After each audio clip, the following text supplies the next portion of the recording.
Hey, what's going on, guys? Kalamazi here, and today I wanted to take a few minutes to review some actual sims from the 8.1 PTR. Now, with the patch dropping next week, I've received a whole lot of questions asking about the spec-specific Azerite traits, as well as where the older traits lie in sims. Thankfully, I was finally able to get on PTR yesterday and find some time to run a bunch of different sims for Demonology, Destruction, and Affliction. I'll have a link to both my Twitch and Discord in the description below if you're interested in acquiring any of the weak ORs or add-ons you see here. If you have any questions, feel free to leave them in the comments and I'll be sure to get back to you. Starting things off with Demonology, we have the new trait, Baleful Invocation. Now, I've spoken a good bit about Baleful Invocation, what my thoughts are on it in past videos, so I figured it was time to get down to the actual numbers.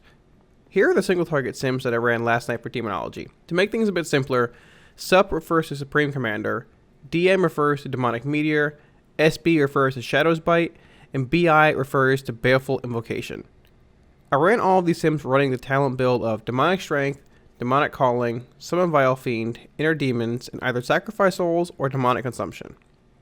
Now, one of the first things that I take away from this sim, after looking at the breakdown, is that Baleful Invocation is a pretty strong trait. I have mentioned in the past as well that I was very interested in seeing where it landed sim-wise running triple Supreme Commander and triple Baleful Invocation.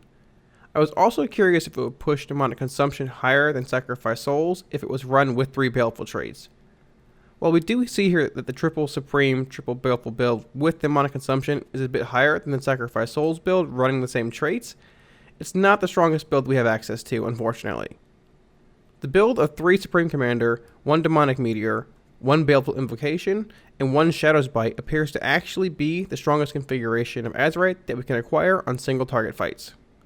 When comparing it to the same talent build here running triple Supreme, triple Baleful, we can really see the value in having 1 Demonic Meteor trait for its 5% refund chance, and I feel that Baleful Invocation also falls in that same category. The fact of the matter is that Baleful Invocation will only buff your Tyrant's Demon Fire damage if stacked at 2 or 3 traits. You gain the same amount of shards at 1 trait or 3, so it has some amount of diminishing returns tied to it. We all know that the first stack of Demonic Meteor is strong both for its damage buff and the 5% chance it brings with it, and Shadow's Bite is a strong all-around option for single target fights, which is why that build is, in theory, the strongest of the builds that we see here. We can also see here when comparing the triple Supreme, triple Baleful build to the triple Supreme, 1 Meteor, 1 Shadow's Bite, 1 Baleful build, that your Demonic Tyrant deals a whole lot more damage with the Demonic Consumption talent and triple Baleful.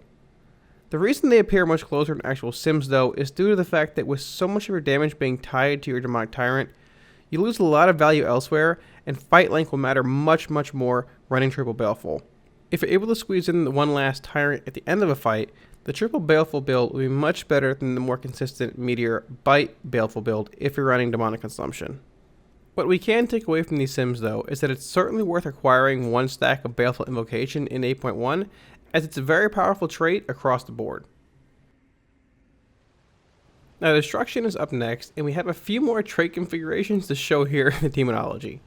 CC stands for Crashing Chaos, BF is for Bursting Flare, CS is for Chaos Shards, and CI is for Chaotic Inferno. For these sims, I ran the build of Flashover, Reverse Entropy, Cataclysm, Grimoire Supremacy, and Dark Soul Instability. Now, I will admit that I have not been a huge fan of Chaos Shards over the course of PTR, and as we can see here, it's not as strong of a trait as Baleful Invocation is for Demonology. The triple Crashing Chaos, triple Chaos Shards build is actually at the very bottom of these single target sims, and I think that is for more than one reason.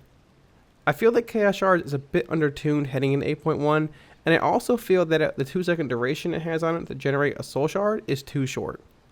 I feel the trait would be much better if it had a 3 or 4 second duration, but with 2, there will certainly be times where you waste half or even more of a shard when setting up for a Havoc or Burst window. The other reason being the fact that it's also a trait that has a bit of diminishing returns tied to it.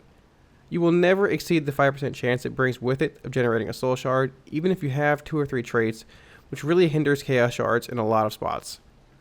If we look at the top single target build here, we see that it contains triple Crashing Chaos, 1 Chaos Shards, 1 Chaotic Inferno, and 1 Bursting Flare.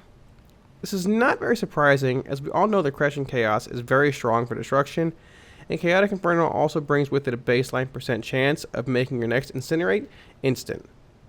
Sadly, that percent once again does not increase past the first trait either, so it also loses a great bit of value past the first trait. Bursting Flare is simply a strong option for destruction, so it's certainly worth including in your set if possible. Now taking a look at the 2 target sims with destruction, we have the same trait combinations here in addition to now having RH, which is Rolling Havoc. Now I will admit that these sims are most likely favoring Rolling Havoc a bit too much due to there being 2 targets permanently over the course of a 5-minute fight, but they also really show you just how strong of a trait Rolling Havoc is. Fights like Vectis seem like great fights for Rolling Havoc, but the ads have to actually spawn frequently enough for your Havoc windows to line up almost perfectly, or it just is not worth it overall. Either way, if destruction ends up being strong on a specific fight in 8.1 and Rolling Havoc is needed for it, I like the combination of triple Crashing Chaos, 1 Rolling Havoc, 1 Bursting Flare, and 1 Chaotic Inferno if there aren't 2 permanent targets. Rolling Havoc is a favorite of mine, and I would love to play with both it and destruction as a whole in 8.1, maybe if Affliction gets a few more nerfs later on into the patch. And finally we have the Affliction sims. I will say that outside of Baleful, Pandemic Invocation and questions about the trait are the ones that I get the most on stream and here. Taking a look at single target sims running the build of Deathbolt, Siphon Life, Phantom Singularity, Haunt, and Darksoul Misery, we can see that the highest simming build is triple Racking Brilliance, triple Cascading Calamity. Right below it we have the triple Racking, 2 Cascading, 1 Pandemic Invocation build. There are a few inevitable demise builds sprinkled in the results here, but we can see that overall, Pandemic Invocation does have a decent bit of value on single target fights. When we take a look at 2 target sims, things really start to get out of hand. We see that the triple Racking, triple Cascading build drops way off, and that the Pandemic Invocation build really becomes favored here. The triple Racking, triple Pandemic build is on top, ahead of the second place build by over 100 DPS, which is a huge jump from where it was before in single target sims. It also provides a great deal of priority target / boss damage due to how many additional shards you have the chance of generating with 2 targets. If we jump to 3 target sims, we see that it starts to pull even further ahead in both categories as well. It is important to keep in mind, however, that these sims are still running the Siphon Life build, which will most likely be very hard to manage on 3 targets. If we take a look at 3 target sims running Wrath and Agony or Absolute Corruption, things start to shift once again, however. We can see here that when we swap to Wrath and Agony, triple PI begins to fall off from losing the 3rd dot. It is still part of the highest simming set, but it takes a pretty big hit overall. This also affects shard generation procs via PI as we're no longer refreshing Siphon Life. Looking at the Absolute Corruption build here, we actually see the return of triple Racking, triple Cascading to the top, and PI loses even more ground.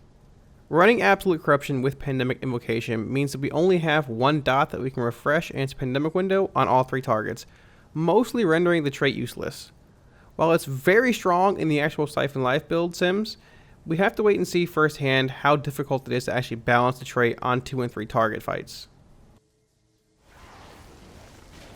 Thanks for watching, guys. I hope this gave y'all a better understanding of how traits will be stacking up next patch for Warlocks. Overall, I'm pretty happy with Demonology and Affliction's traits, but not so much Destruction if I'm being honest. I did want to mention that all of these specific combination builds might not be available in 8.1 raid gear specifically, but thankfully the vendor should have them all for purchase in some combination. I am pretty excited about the new 5th Azerite trait ring, as I think it leads to some pretty awesome talent combinations in a wide array of scenarios. If you guys want to see more WoW content and help support the channel, smash those like, share, and subscribe buttons, as your support really helps.